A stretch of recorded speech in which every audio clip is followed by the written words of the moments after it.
Hello, this is Leo Park speaking, and I'm drawing a city which is a combination of my favorite buildings in Europe. I've chosen a building from each city in Europe that I've been to, and it was inspired by a drawing called A Tribute to Sir Christopher Wren by Charles Robert Cockerell.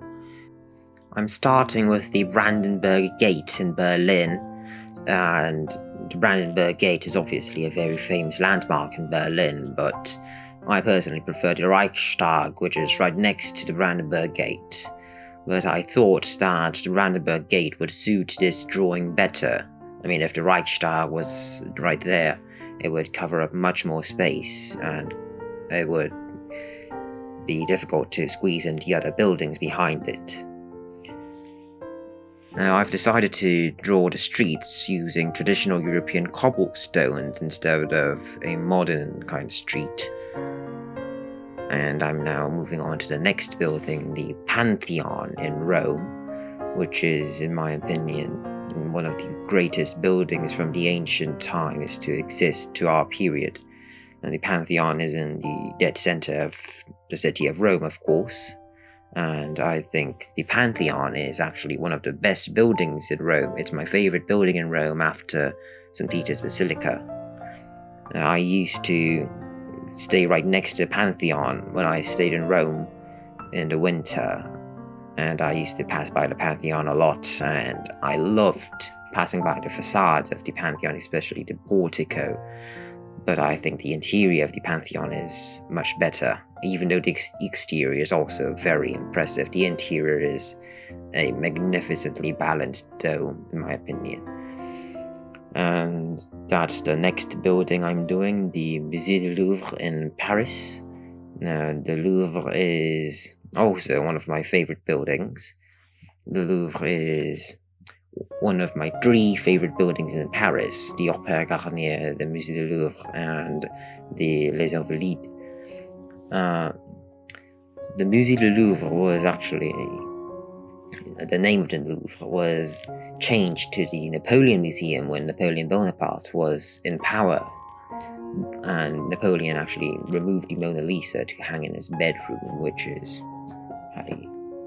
yes. And I think the Louvre is a building which is both very imaginative and very traditional. It uses traditional columns and traditional elements of architecture, but that combination also gives a sense of great imagination.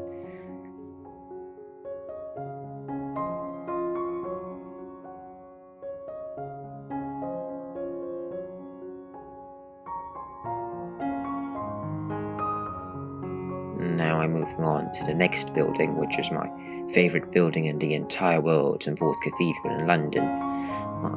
I think that's the most beautiful building anywhere.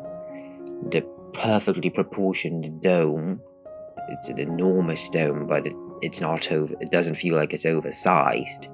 And the clean lines of the building's exterior as well as the interior are all very impressive.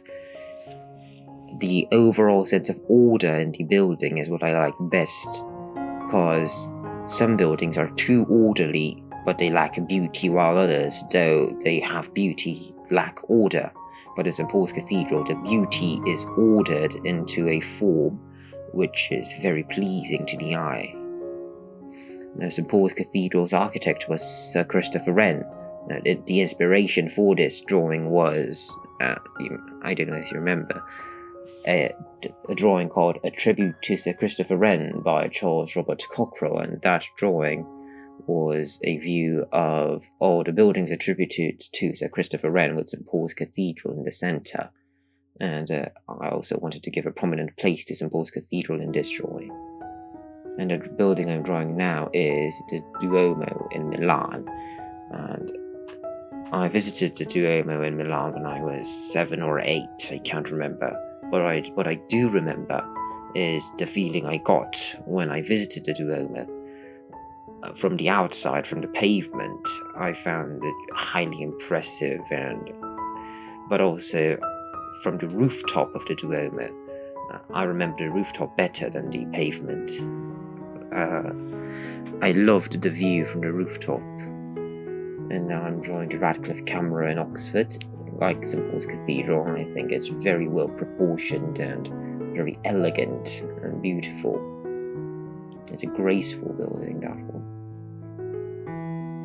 And that's the Duomo of Florence, Santa Maria del Fiore. And the architect of Santa Maria del Fiore, Filippo Brunelleschi, used a double-shelled dome design, which inspired Michelangelo in designing St. Peter's Basilica, which inspired Sir Christopher Wren's triple-shelled dome design for St. Paul's Cathedral. I find that highly inspiring. Also, Brunelleschi's inspiration for the double-shelled dome of Santa Maria del Fiore was Pantheon, so you've got that link right there.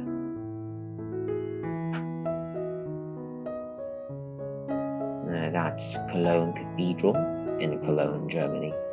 It's very blackened if you visit it right now.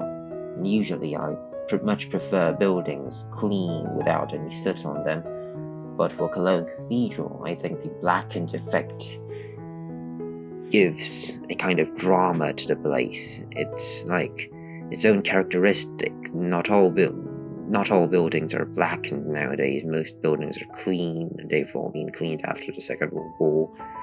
But Cologne Cathedral, with its blackened towers, give a dramatic impression, an unforgettable impression, and I think it'd be better to leave Cologne Cathedral as it is. Though I'm no expert, of course. And that's the Hôtel de Ville in Brussels, capital of Belgium.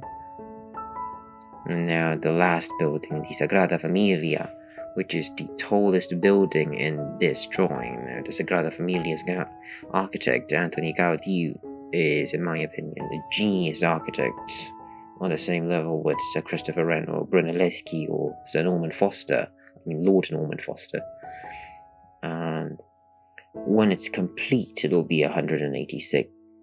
I don't know, I'm not sure. It was in the 180s, but I'm not sure about the 6-bit. Anyway, that would make it the tallest building in this drawing, but it's only going to be complete in 2026. And now I'm moving on to the clouds, which means I'm nearly done with this drawing. And thank you for watching my video behind me.